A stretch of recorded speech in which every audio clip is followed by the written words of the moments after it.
We turn to a big interview with a first-time guest on The Beat, a man at the center of the SDNY probe into Michael Cohen's election crime benefiting the Trump campaign.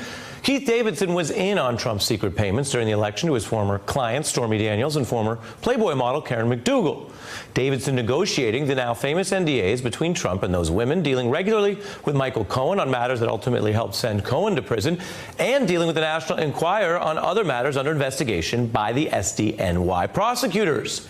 That is a lot. Mr. Davidson has mostly kept his silence during the investigation, but the central role he played has many anchors talking about him. Keith Davidson, who's the attorney who represented Stormy Daniels. Keith Davidson, a Los Angeles lawyer who represented Karen McDougal, claimed that Davidson colluded with Cohen. Keith Davidson has said, though, that the whole story has not come out yet. A spokesperson for Keith Davidson. Her former attorney, Keith Davidson. This attorney, Keith Davidson. This attorney is finally breaking his silence. In fact, what you're about to see is his first interview on MSNBC since Donald Trump was elected. Joining me now is Keith Davidson. Thanks for coming on The Beat. Thank you, Ari. Nice to be here. Great to have you. Let's start with some of the biggest news. You're listed among the 81 people that the House Judiciary Chairman is asking for information from. Are you going to provide it? Of course. You know, they reached out to me. They asked me for any documents that I had given to any governmental agency, which is really limited to the SDNY.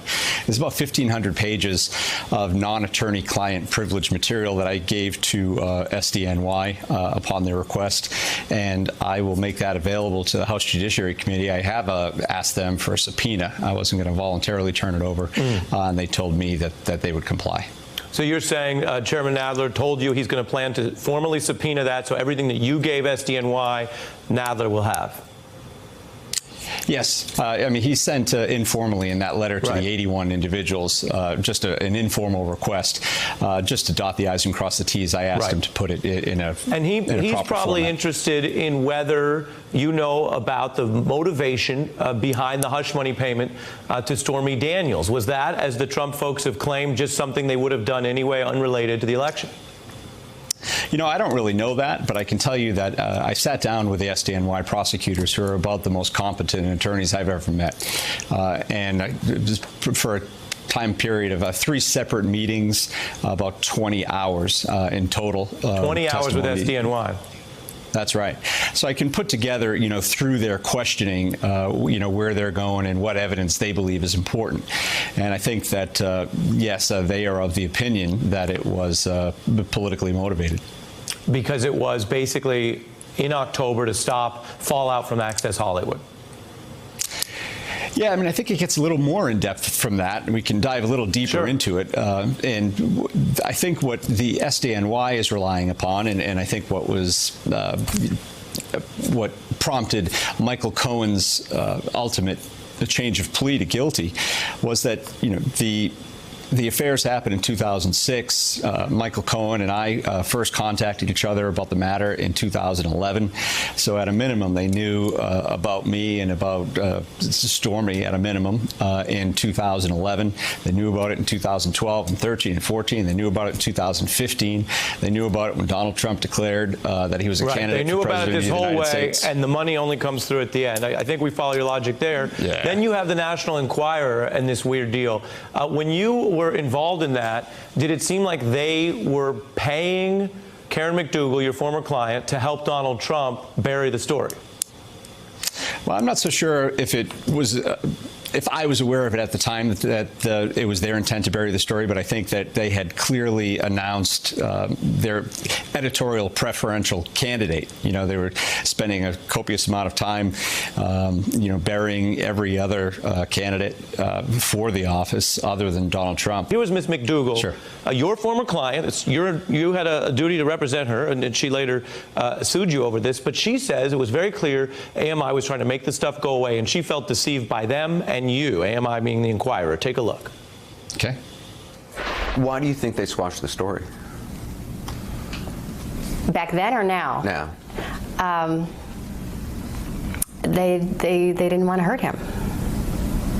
You think it's because of a personal relationship with the guy who runs AMI is friends with Donald Trump? Correct. That's what she says. And did you basically sign a deal that ensured they could bury the material rather than publish it? I think if you continue on with that Anderson Cooper interview that Ms. McDougal gave, I think she says toward the end, or in fact, I know she says toward the end, that it was a perfect deal for her, that she loved the deal, that she never wanted to tell her story. And I can't, unfortunately, go any deeper into the matter than that. Well, if you can't go deeper, I'll jump back in because it is a very important thing, as you know, what went down. Yes. That's why SDNY, who you've praised, is looking into it. Rachel Maddow was talking about then how after the election they rushed out this very odd use of the material that you negotiated. Take a look. We just got the brand new cover of next month's Men's Journal. And look, who is that? I mean, literally, given what Men's Journal usually does for a cover, what is this person doing on the front of Men's Journal? Did that look to you like their effort to cover up the fact that originally they wanted to bury these stories and now put her on a cover that everyone noticed was odd at best? Well, I think what they were doing is they were living up to their contractual agreement to put her on a cover. Did you get the impression that SDNY was looking at whether the Enquirer broke any laws in its service of Donald Trump? Yes, absolutely. And do you think they're done and that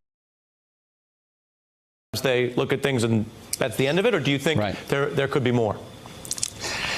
It's tough for me to say. I think that the investigation is very compartmentalized.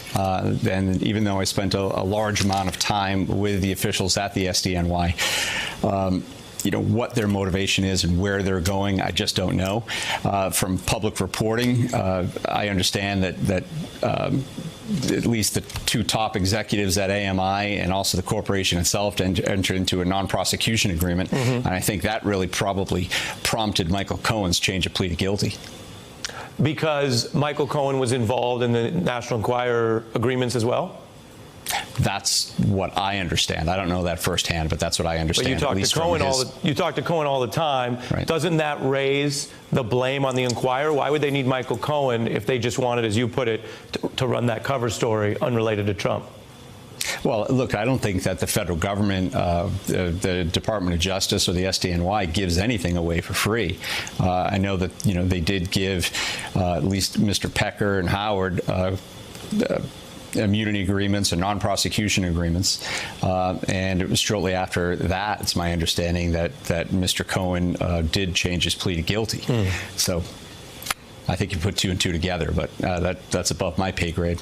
While we're above your pay grade, Keith, do you get the impression that the prosecutors at SDNY are looking at wrongdoing or potential crimes by Donald Trump himself? I don't know any of that firsthand. What I will say is that, any casual observer with any kind of legal training that looks at the plea agreement of Michael Cohen after he changed his plea to guilty, it's clear that